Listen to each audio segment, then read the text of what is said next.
Yeah, thank you very much. Okay, if you want to present yourself and 15 minutes talking and then 5 minutes Q&A, and the floor is yours.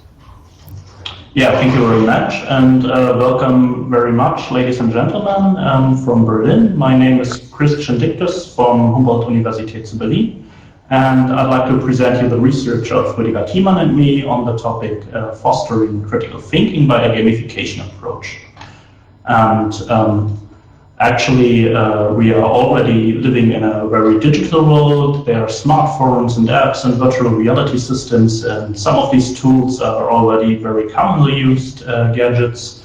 And hence we can see that the advancing digitization on the one hand opens up many new opportunities in different areas, but on the other hand also reveals how complex today's problems can be. And to be able to face these problems, our school students need some new set of skills, which we call the 21st century skills. And two of these skills are critical thinking and problem solving.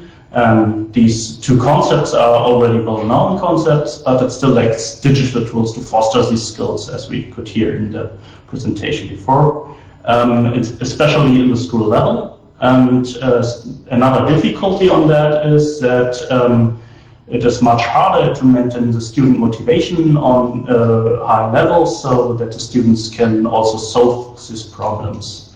And therefore, we want to use some gamification elements to motivate the students and keep them engaged. So the aim of our research project is to develop a digital learning environment which is highly motivating to the students, and through the use of these gamification elements should allow us to foster critical thinking and problem solving skills.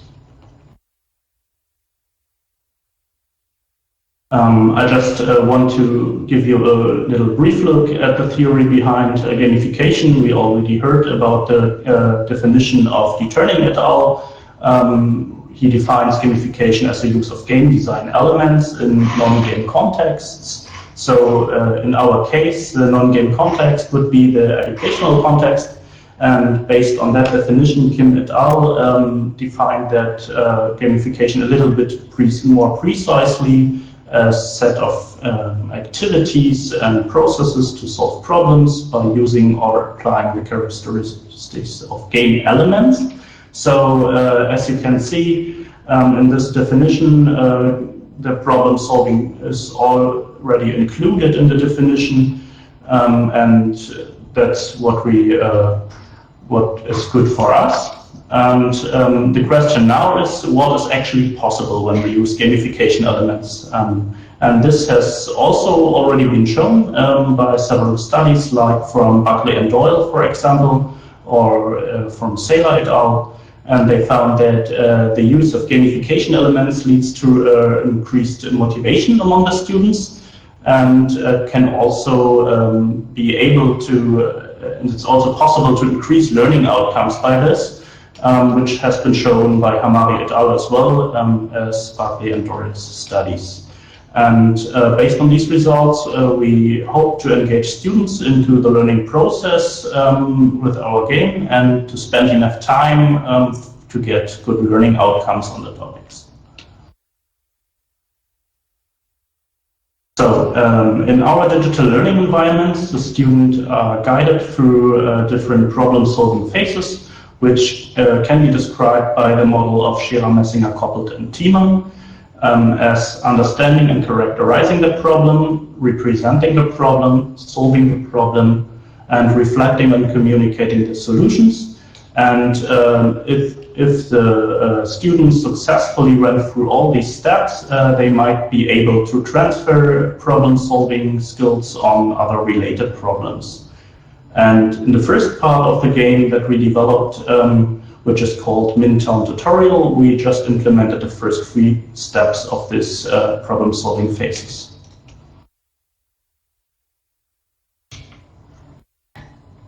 So the critical thinking skills and sub-skills we want to foster with our game are based on the list of Ennis, who describes it as critical thinking abilities, and the abilities that are marked in green here are the 3 abilities that we like to focus on the first part of our game, and the blue marked abilities are the one that we are just partly focused on, like for example on the ability number 5, which is observe and judge observation. We just focused on the observation part and not on the judgment of the observation. Now I want to give you a little short overview on our project Mintown, which is an expandable digital learning environment, as you can see on the left side here. This is part 1, Mintown tutorial, and this is designed as a general critical thinking and problem-solving training. And in this part, the player should also learn the basic controls of the game. The second part is a chemistry-oriented part, so we are already working on a chemistry game here. And as you can see, the main idea is that there should be also many other subject-oriented contexts which we don't design at the moment. And there might be also STEM-oriented contexts that are more interdisciplinary among the different MINT subjects. And the main idea is that if the players are getting these skills, they might be able to transfer these skills to the other parts of different subjects.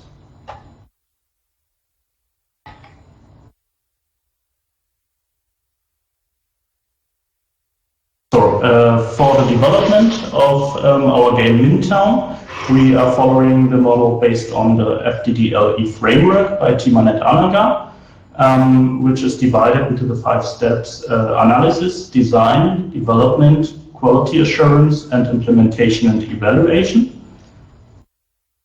In the first step, the analysis step, we decided that it might be a good idea to use a role-playing game to represent our complex problem situation.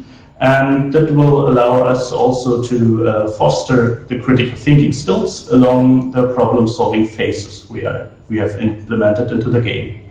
And it also enables us to embed gamification elements very easily to get students more motivated on the game. And before we went into the design of the game, we split the whole game into the 2 parts I already mentioned before, the STEM-oriented and the chemical part.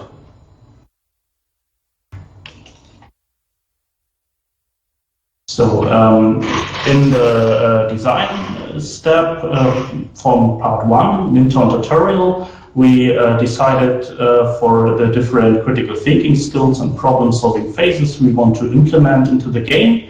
And we also chose the software to use based on the requirements. And we made a first rough concept of the game. After this conceptualizing of the game, the first part has been developed by us, and we later embedded the gamification elements as well. So at the moment we have a prototype ready, which has been validated by experts as well, and we want to see a little bit more on a few slides later. Now I want to show you how the digital learning environment looks like. Here on the right side you can see little pictures from the game, and it is developed with a software RPG Maker MV, which is a software to develop role-playing games. And in our game the player has to explore the digital learning environment with an avatar, which can be seen here. And they are guided through the different problem-solving phases, through quests, and they have to get useful information from the non-player characters. And in the late part of the game, when they have all the information, they have to solve the problem and also collect several key items and solve the problem. And while they are going through the game, they also get visual as well as auditive feedback while they are progressing in the game.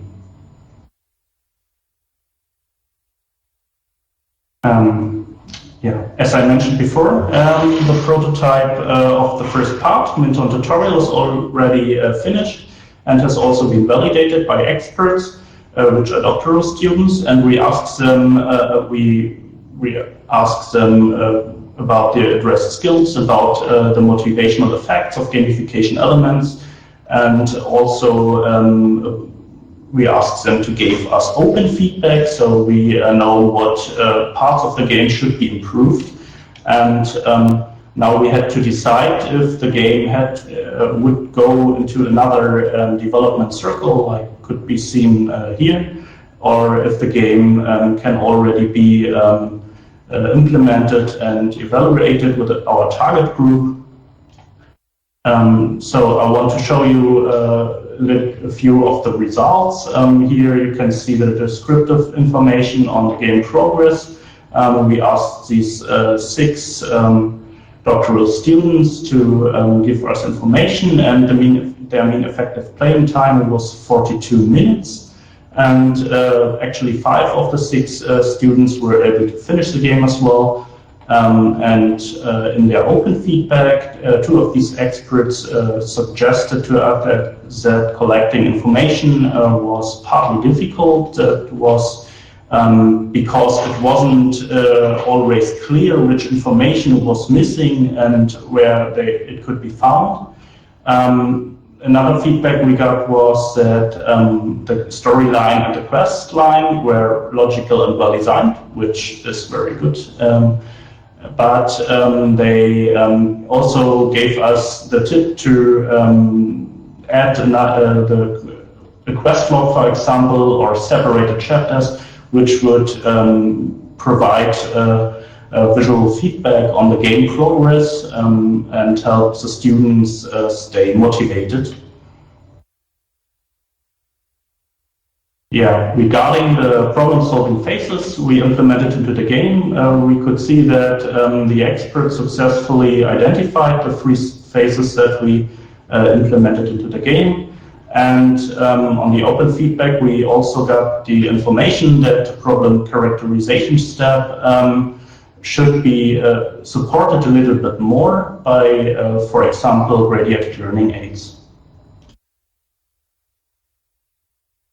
Now on this grade table you can see that the selected critical thinking skills marked in green and blue here have been validated by the experts, and another good result is that the experts confirmed the basic skills 1 to 3 from NS that were at least partly in the game. And you can see some other skills that were addressed by the game as well. Another very good result for us is that the gamification elements seem to be all motivating to the experts. That's very cool.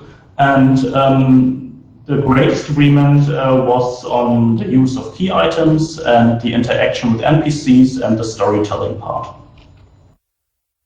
So based on the expert rating, the prototype, we can say that the prototype meets many of our aimed quality criteria as like the reflection of the problem-solving phases as well as the critical thinking skills we wanted to foster and the motivational effect of the embedded gamification elements. But because we had a very small sample size, our conclusion focuses much more on the open feedback part, which gave us information that players need some more support, like the aforementioned graded learning aids, and that there could be some more things be integrated into the game, like to make the game more interesting and more motivating to the students.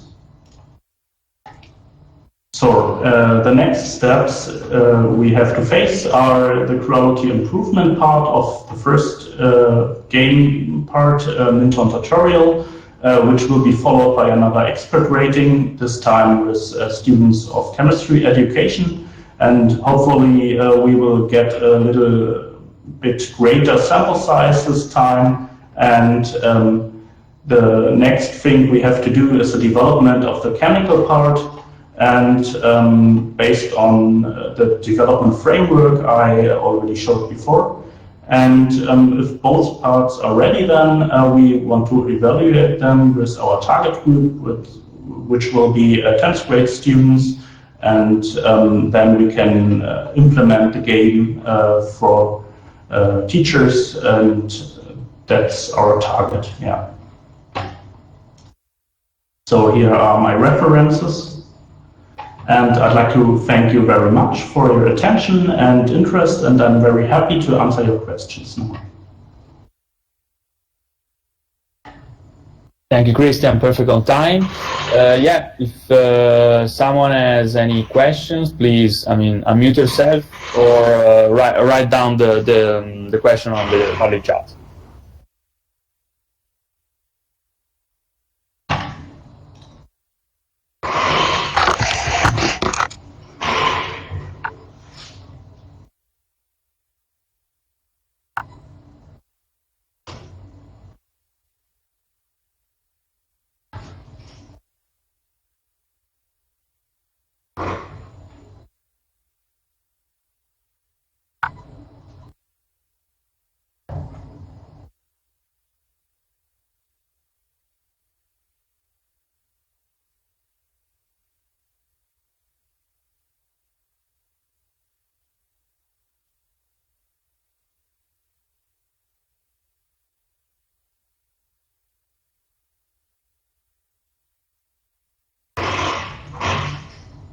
Yeah, there was a question to tell something about the storytelling of Mintown. The first part that I want to search the slide. Just a moment. The first part, Mintown tutorial, which should be a little bit more without subject oriented. So STEM-oriented part, we had a scenario where the player is in a little town, and he meets the people there, and they tell him that there is a little lake which has to be polluted, and there he has to run around and find some information, and so the problem scenario is a little bit more focused on biology, I think. That we also asked that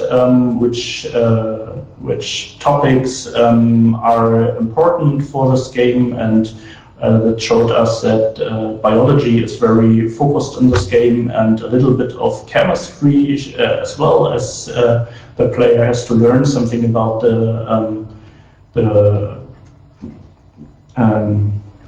about bases and acids and how they work in that lake, and but we try to avoid to put too much subject information into the game, so that the player can focus on just learning how to go through such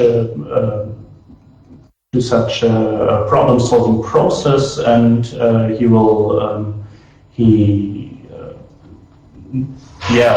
is led to these different phases very slowly, and has much time to gather information in the game. The game is focused on environmental issues. So in some way, the player has to solve some issues in their own town, to also to know some concept of chemistry, something similar, more or less, or no, I don't know, because actually, but because it's important to have an engagement, to have a strong story, no? So it could be no? they can immerse in this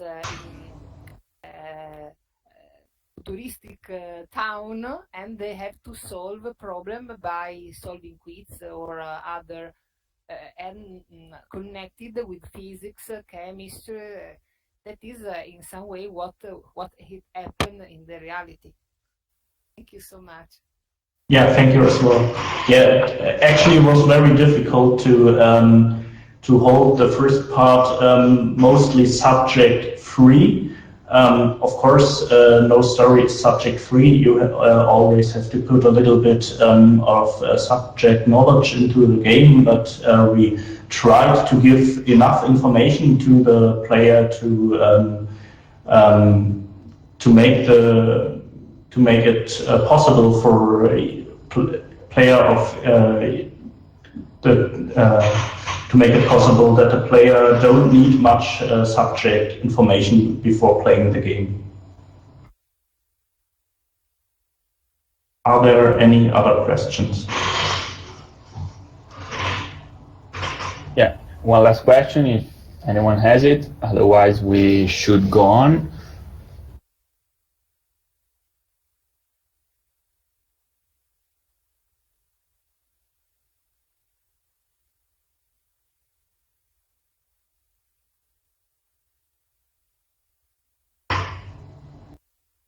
Okay, so I think